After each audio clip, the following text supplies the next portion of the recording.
મુશળધાર વરસાદથી મહેસાણાની અંદર ખેતીનો પાક બરબાદ થઈ રહ્યો છે। મહેસાણાના ચુવાણ પંથકની અંદર ખેતરો તળાવમાં ફેરવાઈ ગયા છે।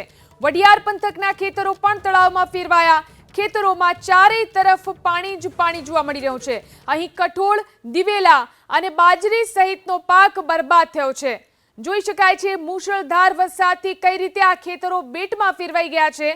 ખેતરોની અંદર તળાવની જેમ પાણી ભરાયેલું જોઈ શકાય છે। અહીં ખેતીને ખૂબ જ નુકસાન થયું છે, ખેતી બરબાદ થઈ રહી છે। વધુ જાણકારી મેળવી અમારા સંવાદદાતા હારૂન ફોન લાઈનથી જોડાયા છે। જી હારૂન, હજી પણ ખેતરોની અંદર પાણી ભરાયેલું જોવા મળી રહ્યું છે, કેટલું નુકસાન ખેતીને, કયા કયા વિસ્તારોમાં નુકસાન? ઉત્તર ગુજરાતમાં જે રીતે ભારે વરસાદ પડ્યો ત્યારબાદ ખેતી પાકને વ્યાપક નુકસાન થયું છે, કારણ કે ખેતરો તળાવની માફક ભરાઈ ગયા છે। આ દ્રશ્યો જે આપ જોઈ શકો છો તે દ્રશ્યો છે પાટણ અને મહેસાણા જિલ્લાના ચુવાડ અને વડિયાર પંથકના।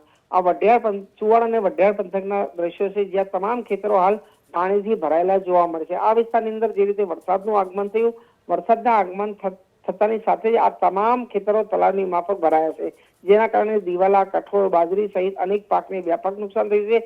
હાલમાં ખેતરોમાં હજુ પણ પાણી ભરાયેલા જોવા મળી રહ્યું છે। પાણી ભરાતા જે અંદર પાક જે પણ બચ્યો છે તે પણ ક્યાંક ને કોવાશે અને આ તમામ પાક સુકાઈ જશે। એટલે કહી શકાય કે જે રીતે તળાવની માફક ખેતરો ભરાય છે તેને લઈને ખેતી પાકને વ્યાપક નુકસાન છે।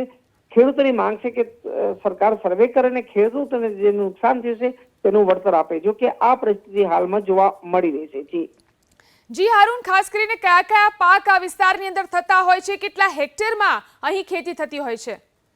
જે રીતે મોટા પ્રમાણમાં આ વિસ્તારમાં ખેતી થાય છે, આ વિસ્તારની અંદર ખેડૂતો જે છે તે મોટા પ્રમાણ છે ને મોટા ભાગે જે આ વિસ્તારના ખેડૂતો છે તે ખેતી ઉપર પોતાનું નિર્માણ ચલાવતા હોય છે। ત્યારે જે રીતે આ વિસ્તારની અંદર સૌથી વધુ કપાસ, એરંડા, જુવાર અને કઠોળ પાકનું વાવેતર થાય છે, ત્યારે હાલમાં જે રીતે જુવાર, કઠોળ અને એરંડા પાકનું વાવેતર થઈ ગયું તેમજ બીટી કપાસનું પણ વાવેતર થયું હતું। તેવામાં પડેલા ભારે વરસાદના કારણે બીટી કપાસ, એરંડા, કઠોળ અને બાજરીના પાકને વ્યાપક નુકસાન થયું છે। આ તમામ પાક ક્યાંક ને ક્યાંક બગડ્યો છે, કારણ કે જે દ્રશ્યો જે રીતે ખેતરો પાણીથી ભરાઈ ગયા છે તેને લઈને આ દ્રશ્યો જોવા મળી ગયા છે।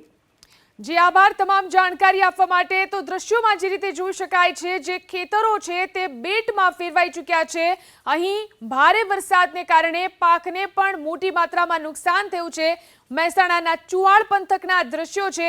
અહીં વડિયાર પંથકની અંદર પણ ખેતરોમાં આ જ સ્થિતિ જોવા મળી રહી છે, જેના કારણે ખેતી બરબાદ થઈ છે। અહીં મોટે ભાગે કઠોળ, દિવેલા, બાજરી સહિતનો પાક લેવાતો હોય છે, પરંતુ આ બધો જ પાક અહીં બરબાદ થઈ ચૂક્યો છે। બીટી કપાસનું વાવેતર પણ મોટા પ્રમાણમાં આ વિસ્તારની અંદર થતું હોય છે। ત્યારે હવે મુખ્યમંત્રી અને કૃષિ મંત્રી પાસે ખેડૂતોને આશા છે જલ્દીથી આ વિસ્તારની અંદર સર્વે હાથ ધરવામાં આવે અને સહાય ચૂકવવામાં આવે તેવી ખેડૂતોને આશા છે। જે રીતે મહેસાણાના ચુવાણ પંથકની અંદર, વડિયાર પંથકની અંદર ખેતરોમાં પાણી ભરાયેલા છે અને ખેતી બરબાદ થઈ છે, ત્યારે હવે ખેડૂતો અહીં આશા લગાવીને બેઠા છે સરકાર પર। સરકાર જલ્દીથી આ વિસ્તારની અંદર અહીં સર્વે કરાવડાવે અને જલ્દીથી તેમને સહાય મળે તેવી ખેડૂતોની માંગ છે।